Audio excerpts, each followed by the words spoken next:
Halo guys, assalamualaikum warahmatullahi wabarakatuh. Terima kasih yang udah stay sama channel yang Sam Official lagi. Semoga kalian sehat, berkabar untuk kita semuanya. Gimana kabar kalian, sehat?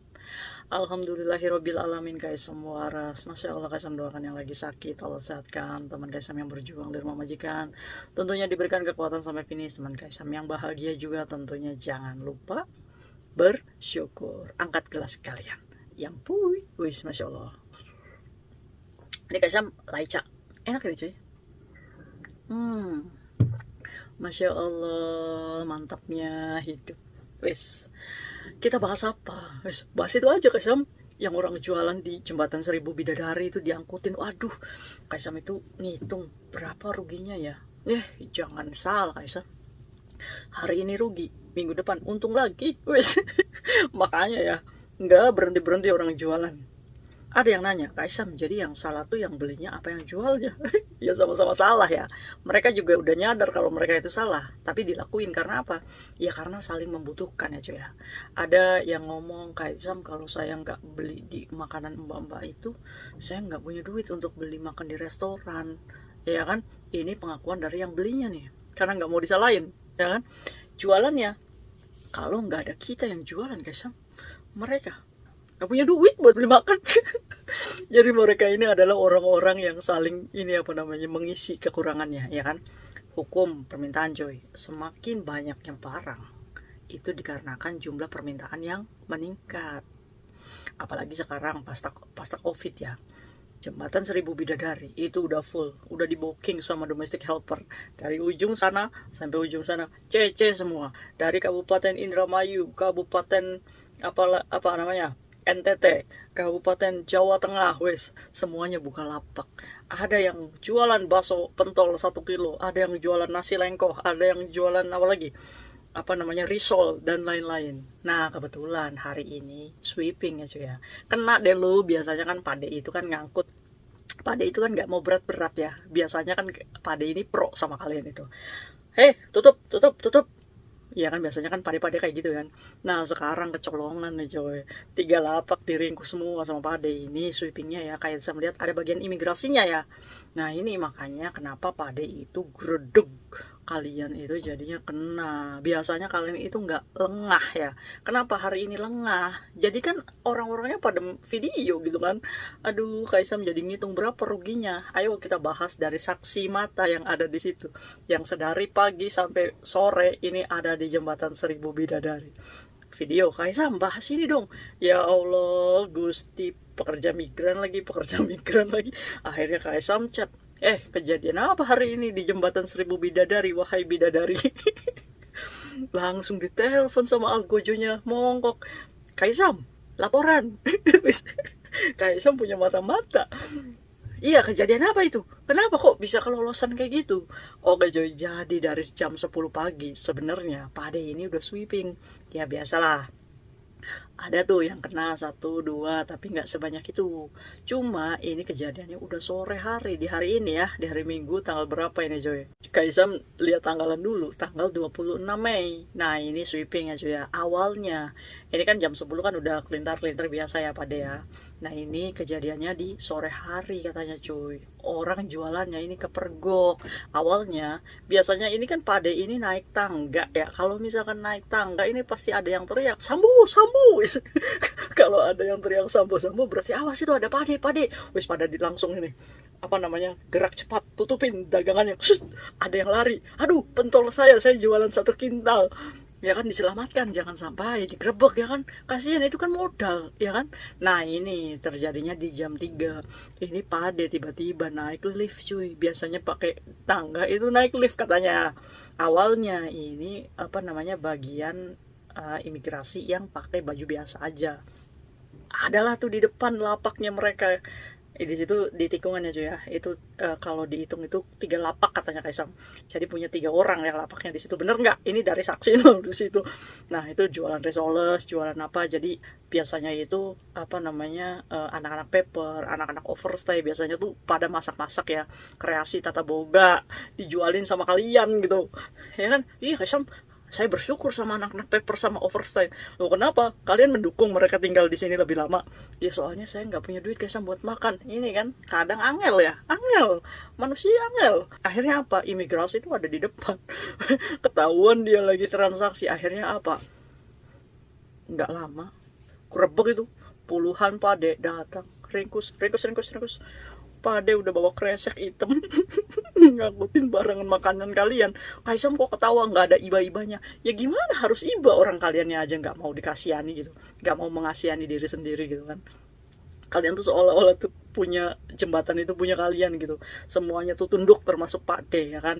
Nah akhirnya diringkus semua cuy, letter L gitu ya, ada Rizal dan lain-lain. Nah kalau misalkan dihitung kerugiannya kayaknya sih kayak sekitar 4.000 Hong Kong dollar mereka rugi. Loh terus gimana cara balikinnya? Oke, Kaisam jadi kepo ya. Jadi nanya-nanya nih sama saksinya. Itu biasanya siapa yang nyetok? Jadi yang nyetok ini anak paperan, anak overstage ya. Jadi ini misalkan Rizal 100. Nah, dari mereka yang modalnya ini 20 dolar cuy. Jadi dijualnya 25. Nah, yang jualannya ini cuma untung 5 dolar. Jangan ngitung 5 dolarnya. Ya, Sam. Sehari itu bisa habis 200 sampai 250 hap. Kalikan aja 5 dolar dikali 200 hub, itu apa nggak udah 1.000 dolar dia untung. Nggak ngapa-ngapain, nggak masak, nggak apa, cuma itu aja, apa, mandengin hub-hub kayak gitu. Udah kosong telepon lagi, stok nih udah kosong, wes di drop lagi. Makanya sore pun ini jualannya masih kelihatan banyak. Ini mungkin stok yang udah keberapa gitu saking lakunya ya kan. Aduh, akhirnya si penjual ini yang melong, apa kamu katanya, jualannya diringkus semua. Ya kan. Nah terus gimana kayak Sam, itu tuh nanti bayarnya gimana sama orang yang jualannya. Ternyata ini kenapa teman kita itu nggak takut sama peraturan pemerintah. Karena apa cuy?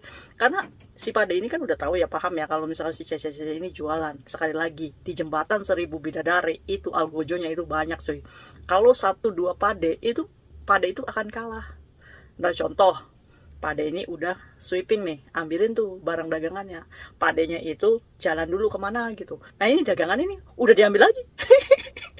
Saking seberani itu sama Pade coy. Tapi kalau misalkan sudah ada sweeping kayak gini, imigrasi, berarti ada komandannya nih yang memantau. Ya kan? Kenapa ini Cece banyak jualan di jembatan 1.000 bidadari?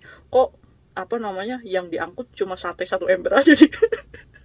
Ini bener nggak sih kerjanya? Akhirnya apa? Pantau lah tuh di situ. Makanya penggerebekan itu yang nggak bisa berkutik ya cuy ya. Nah biasanya itu misalkan yang hap-hap diangkut sama Pade nih, misalkan rugi nih ya, si penjual ini rugi nih misalkan 1.000 dolar. Nah dia ini nego cuy sama yang punya barangnya nih, kayak yang punya anak paperannya nih, itu loh barangmu itu diambil sama Pade, tetap utang ditanggung sama penjual, nanti ya berarti bayarnya dicicil. Nah ketutup tuh sama untung minggu depannya untungnya 1.500, cicil nih yang barang yang keambil sama Pak De 500 dolar dulu ya, 300 dolar dulu ya, 200 dolar dulu ya. Jadi kerugian hari ini yang diterima penjual itu bisa ditutup dari keuntungan minggu depannya. Ini yang menjawab kenapa orang jualan itu nggak berhenti di sini. Ya itu karena saat hari ini dia rugi, dia akan menutup kerugian dari minggu depan. Siapa yang menutup? Yang menutup kita yang beli. Jadi pertanyaannya, ini yang salah siapa? Semuanya salah. Semuanya sebenarnya tahu kalau aturan itu ada. Tapi apa? Orang Indonesia ini masih menggunakan perasaan aja ya. Ada rasa, ya udahlah kasihan. Dia jualan buat bayar bank. Ya kan? Ya udah kasihan lah. Beli, nggak ada yang beli. Ya kan? Itu orang Indonesia tuh. Masih kasihan. Nah, kasihan ini yang menjadikan teman-teman kita ini tidak bersyukur dengan gaji dan pekerjaan yang ada. Mereka melegalkan segala sesuatunya demi apa? Demi keuntungannya dia sendiri. Padahal harusnya mikir, kita ya jualan berlebihan seperti ini. Kenapa ya kita tidak pernah merasa cukup puas terus? Apalagi yang jualan yang suka pamer mobil, rumahnya bagus, usahanya gede, sawahnya hektar-hektaran. Di sini masih jualan aja gitu. Iya kan? Jadi ada ego seseorang hidup di negara orang gitu, melampaui batas. Kalau misalkan kayak Tisam boleh mengingatkan. Susah aja ya. Kaisam cuma ngingetin aja. kasihan teman-teman kita yang berjuang di rumah majikan. Majikannya itu memandang dia sebelah mata. Dikarenakan apa? Dikarenakan pergaulan kita yang di luar, jualan di luar. Sehingga apa? Sehingga banyak suuzon-suuzon majikan yang kalau misalkan kita masak terlalu banyak minyak, atau kita mau libur dicurigai kita masak dulu di rumah, itu cece paling nanti dijual, ya kan? Dari suuzon majikan ini sebenarnya apa yang kita lakukan itu berdampak loh sama teman kita yang mungkin saat ini berjuang di rumah majikan. Iya, kenapa? Karena kita membawa satu nama gitu, yaitu pekerja migran Indonesia. Kita mungkin saat ini ya kita punya konsumen yang banyak, kita lupa, iya kan?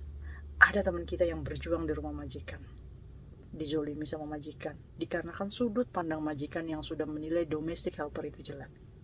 Ya karena kita ini joget-joget gak jelas, mabuk-mabukan di luar gak jelas, jualan sampah yang di sudut pandang orang Hongkong ini lapsap gitu. Ini sih dampaknya ya cuy ya.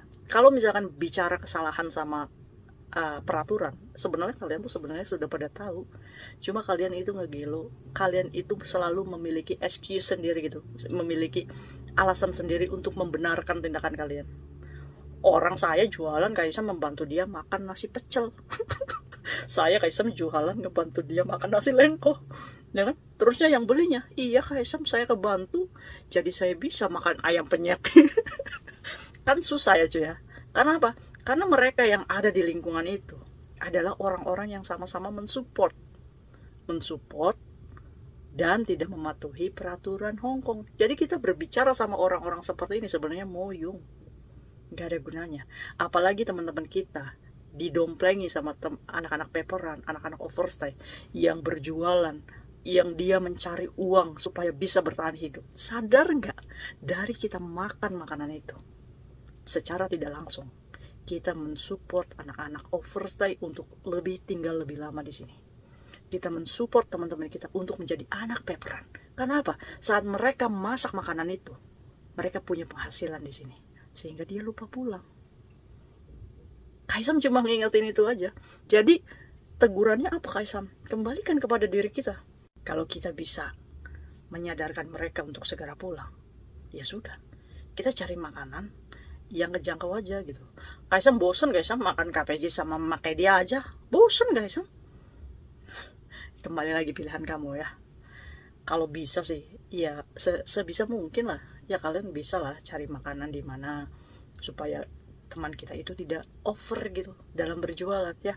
Ayo, sel prodionya berapa? 2 tahun dan 50.000 Hongkong dolar. Alah Kaisam, itu mah cuma aturan aja. Kalian yang belum ketangkep. Tapi banyak juga teman-teman kita yang ketangkap, visanya bermasalah, sekarang sudah di Indonesia dan menangis, Kaisam, apakah saya bisa balik lagi ke Hongkong? Bye-bye. Saat kalian sudah tercekal imigrasi, berjualan, ada bukti transaksi, ada barang yang dijual, bye-bye Hongkong. Langsung deportasi aja. Kembalikan kepada diri kalian, silahkan. Kalau misalkan minggu depan lebih untuk mengembalikan kerugian hari ini, Kaisam doakan semoga kalian selamat. Kaisam mau ngedoainnya kayak gitu ya cuy. Ayolah, kita tuh sebagai pekerja migran itu bisa menaikkan value kita dengan cara menjaga sikap, menjaga aturan, di mana bumi dipijak ya cuy, di situ langit dijunjung. Setidaknya kita sebagai warga negara Indonesia harus menjunjung tinggi harga diri bangsa. Ya, sepakat? Mungkin itu aja sharing Kaisam hari ini. Buat mbaknya yang jualan hari ini, jangan galau-galau ya mbak ya. Semangat, terima kasih videonya. Semoga sadar ya, semoga kedepannya rezeki mbaknya lancar dan ya intinya sadar aja sih ya. See you next video, bye bye. Assalamualaikum warahmatullahi wabarakatuh. Kalian punya komentar nggak buat penjual sama pembeli PMI Hongkong? Coba gimana sih pendapat kalian? Komen ya. Bye bye.